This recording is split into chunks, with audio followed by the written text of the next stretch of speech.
welcome everybody to this external webinar. And in today's presentation, we're going to have Dr. Amir Aryani. And he's the co-chair of the DDRI, the Data Description Registry Interoperability Working Group in the Research Data Alliance, and the technical lead for the Research Data Switchboard project.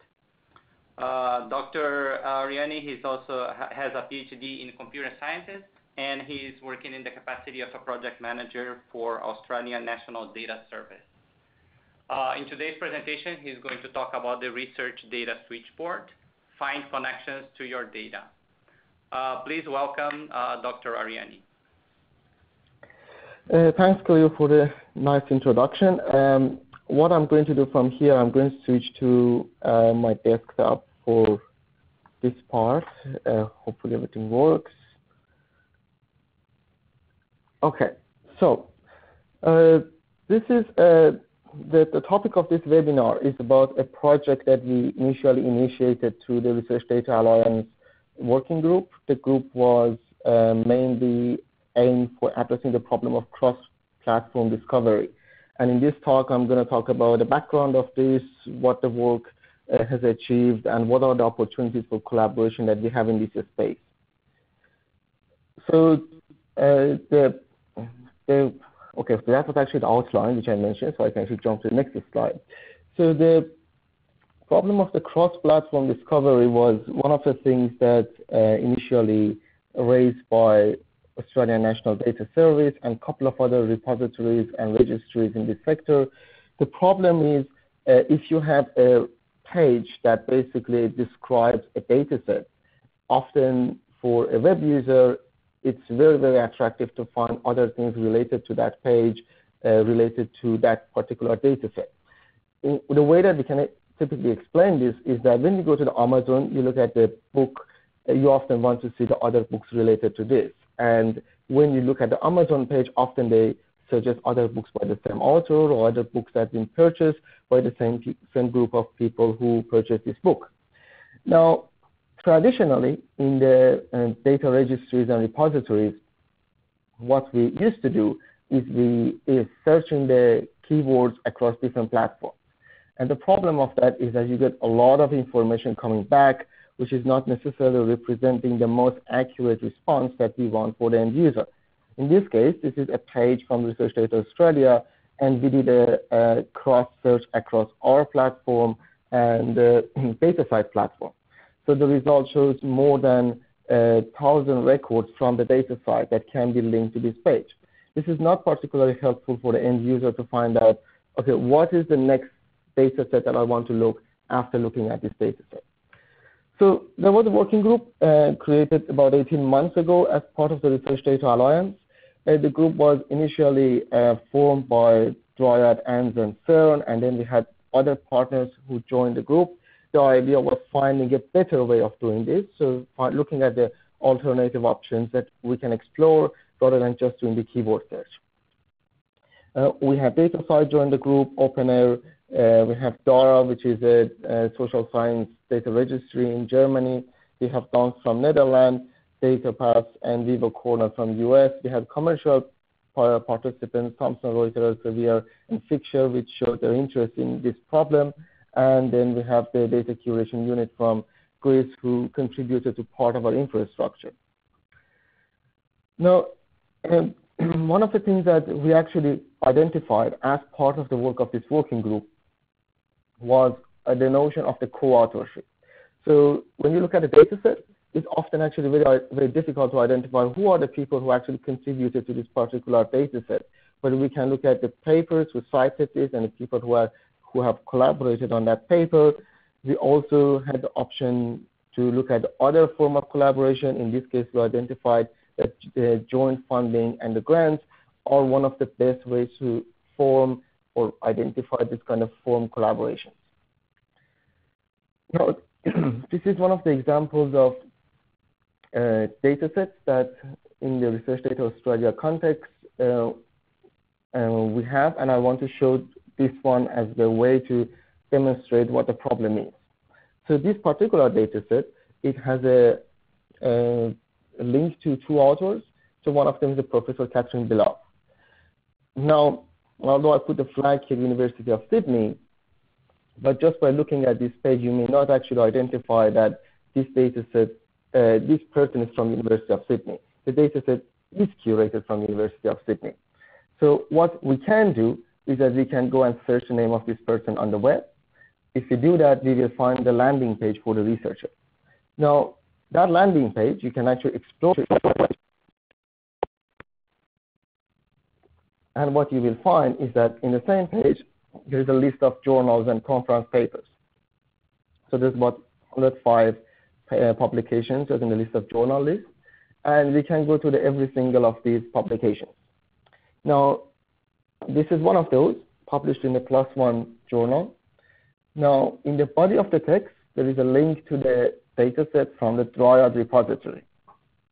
So we can go to that link, and we will find another dataset by the same author, which in this case, the name is just abbreviated as Beloved K, which is not necessarily easy to identify. This is a professor capturing Beloved from University of Sydney.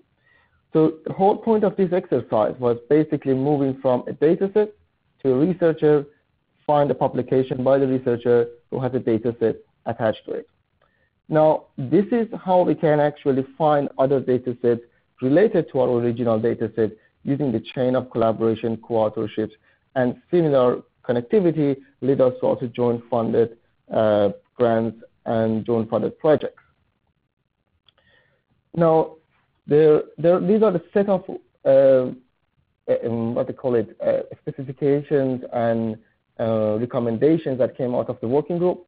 One of them was we found it's quite fruitful to connect DOIs across different registries. It's often the case that the DOI in this registry connected to a number of elements, and in the other registry connected to other elements. Connecting these things together gives you a much cohesive graph of connectivities.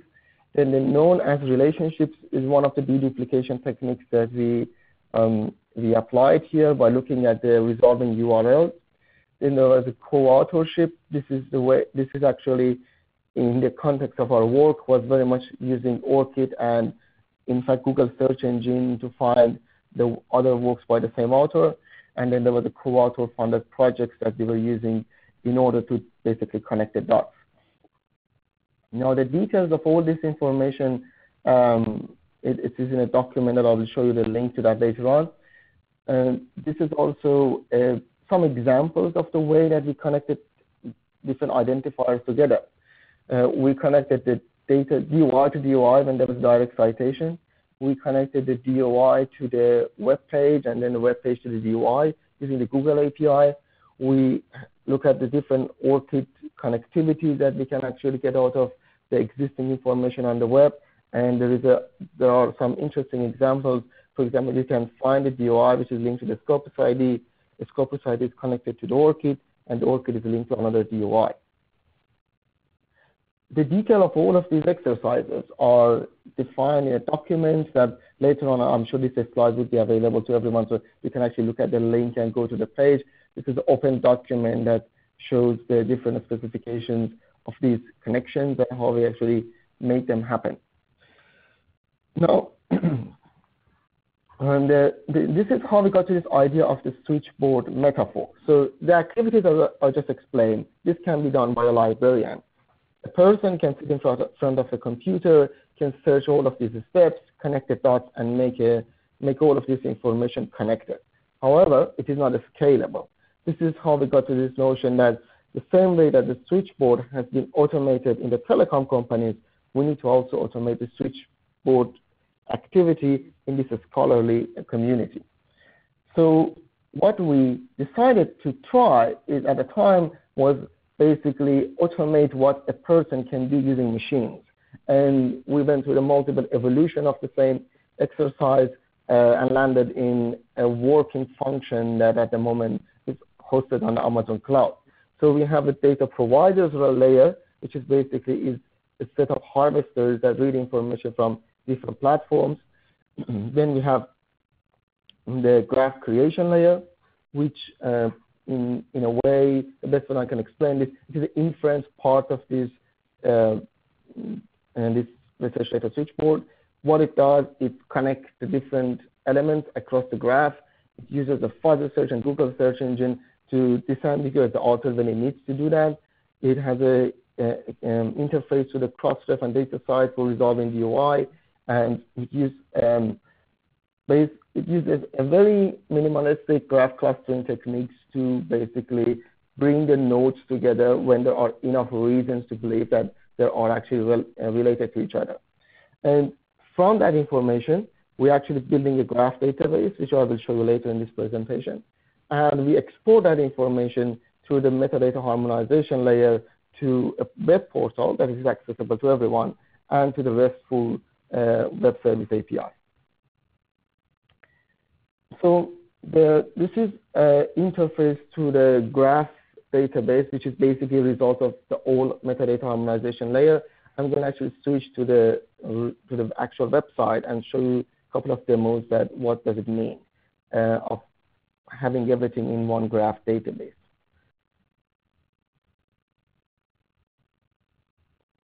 So here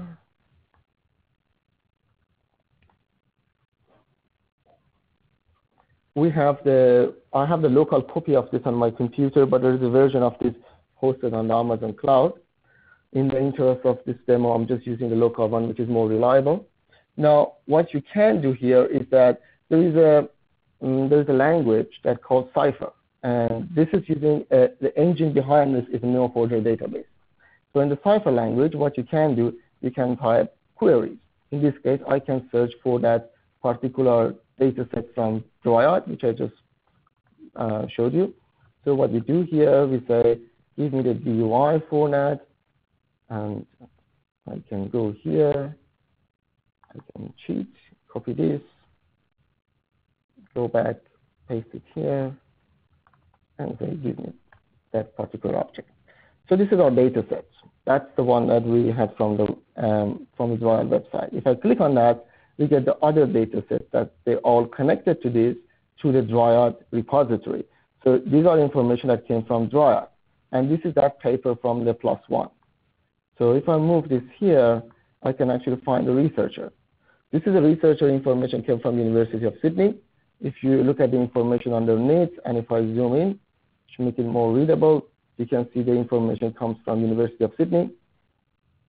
Now we are zooming back again. And we're looking at, so every time that I click on a node, it actually goes and retrieves more information. So in this case, it actually finds all the publications connected to that person, and also the list of grants. So I can give myself more space in this context. I can look at some of these grants. There is another researcher record linked to this, and this one has another data set attached to that. So everything that I demonstrated here are the information that are actually aggregated by machines. There was no manual curation, and there was no human editing involved. This was all automated. Now, this information, the point of this exercise is connecting the data set on the left to the data set on the right. Now, in this context, you can actually have other sort of queries. You can try queries that I was just looking at some of the examples that we can do. We can say, okay, give me everything from Dryad, which is linked to a publication. The publication has a researcher attached to that, and that researcher got the grant. Now, this is some of the cases that we identified or other applications for this platform, because this is the way that it collects information, and because of those connectivities, we can do other queries like finding multiple degrees of separation that takes you from a data set to a grant. Now, if I go back to the slides,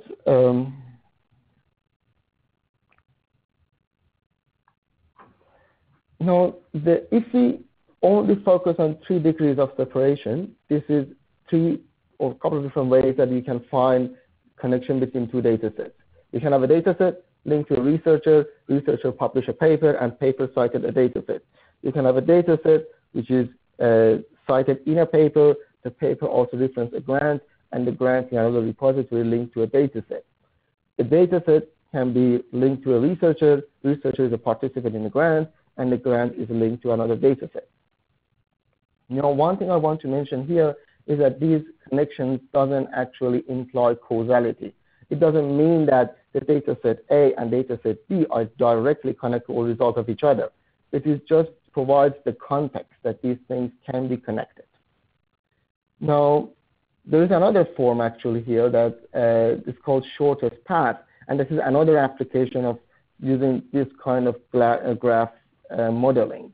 What you can do is that if you have two different DOI and you want to know how they are connected. So what you can do, there is a piece of code that you can type. It says, give me the shortest path between this triad DOI and this DOI, which is in the AND registry. If I run this query, what I will get is a set of connections. That this data set is linked to a researcher record, which is in AND. In the bottom of the page, you can see the URL to that. It has a grant attached to that person, and that grant also has another participant, and that person published a paper, and that paper is linked to another data set in DRI.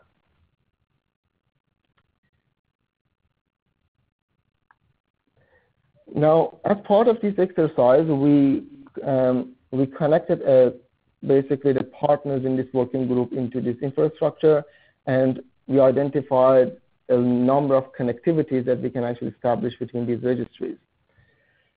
And the reason that I'm actually using the word connectivity instead of connections is because this is like multiple degree of separation. It's just not item A is directly linked to item B. It's through the transition. So Dryad and AND, for example, they are connected with more than 2 different paths. There's 3,000 paths in the graph. AND and CERN can be linked together through the different chain of connection more than 2,000 times. Dryad and ORCID more than 1,000 times. CERN and ORCID about 800 connectivities. DARA, which is the social science repositories, and DLI, which is another initiative inside Research Data Alliance. That is also another aggregation of records. That is more than 1,000 connections. And this is another example that we search for connections between the information that the registry knows and the information that the registry doesn't know. This case, connections between the DARA publications, DARA datasets to the Crossref publications. And the result is that we identify more than 1,000, in this case, direct connections. So the information that I presented as a graph database, it's as interesting as it is, is not necessarily accessible to the public. And not everyone can actually type Cypher query. We have a portal to this, which is called RD-Switchboard.net. So you can actually access this website on the web. So if you go to the website,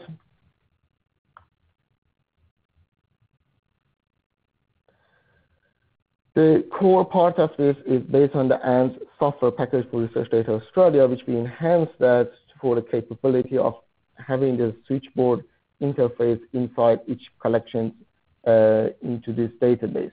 Now, I'll show you actually how you can use this. For example, you can go to the biology science, and in this environment, you can see a set of data sets that's been listed in this interface. Or we can go back, we can look at the medical science.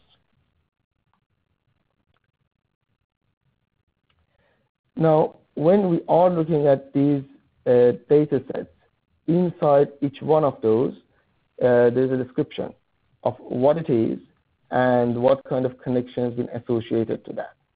So this is an example that there is a connection to this particular data set.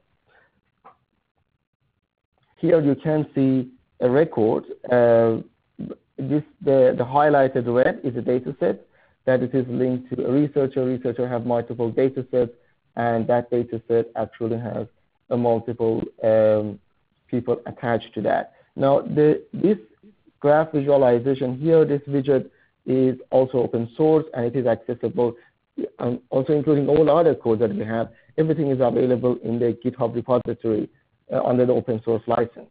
Now, this particular widget can be actually installed in other websites.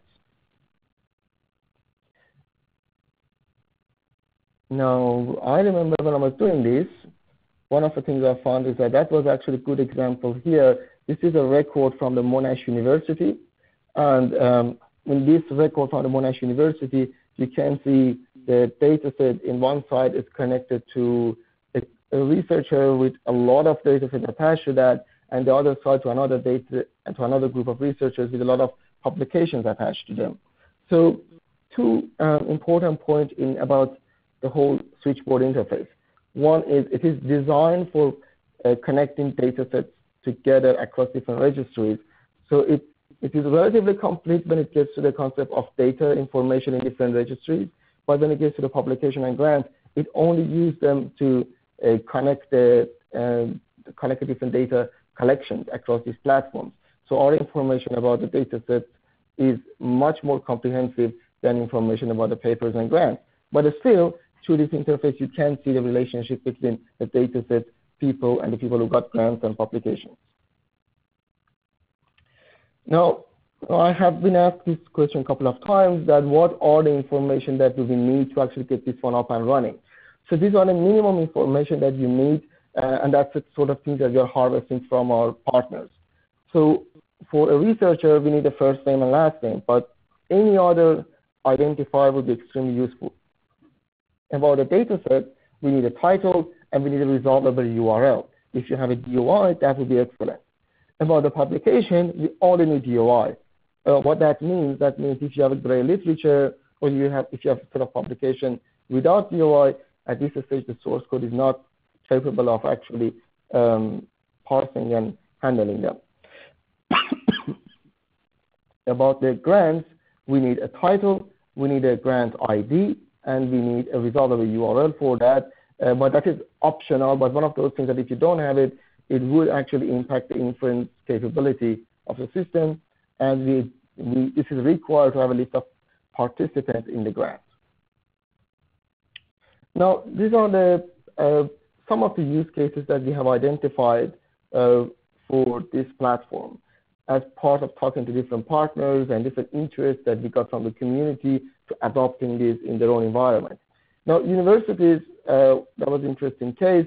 They went for an application that actually we did not consider it in day one, and that was using this platform to identify data sets by their researchers.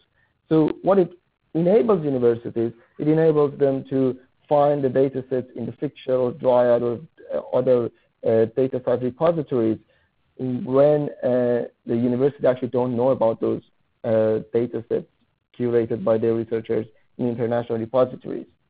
Now, from the perspective of repositories, that was the original use case of this platform, was connecting the data sets to grants and papers and data sets across multiple platforms. So the Dryad wants to know how that information links to AND wants to know how this information is linked to DataSite or CERN and so forth. Now about the researchers, the case of researchers and their role in this project is enabling the researchers for finding the more relevant data sets. At the moment, the researcher can find a data set and they can download it and they can use it. But usually their approach for finding the more relevant information to this is looking at the related publications to this data set or the people who actually work on that data set. This system actually provides you that information automatically. But still, the platform by itself is not designed for the researcher application as it is. And it is one of those cases that we need partnership with other initiatives and institutions to actually leverage this infrastructure and build something which is more usable for researchers. So if you are interested to get more information about this, there is a landing page for the project, which is kind of very minimalistic at this stage, but there will be new updates on that. RD-Switchboard.org. There is a GitHub page, which this one includes all the source code and all the documentation. And we have a Twitter account on that one, and you can always directly email me with your questions. All right. So I would like to thank you, Dr. Aryani, for this great presentation today. The slides and the recording for this webinar is going to be available in our bioCADDIE website at bioCADDIE.org later today.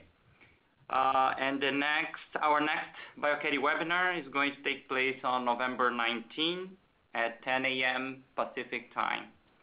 and Dr. Marianne Martone and Anita Bandrowski. They're going to talk about the resource identification initiative. So thank you, everybody, for attending this meeting. Thanks, Khalil.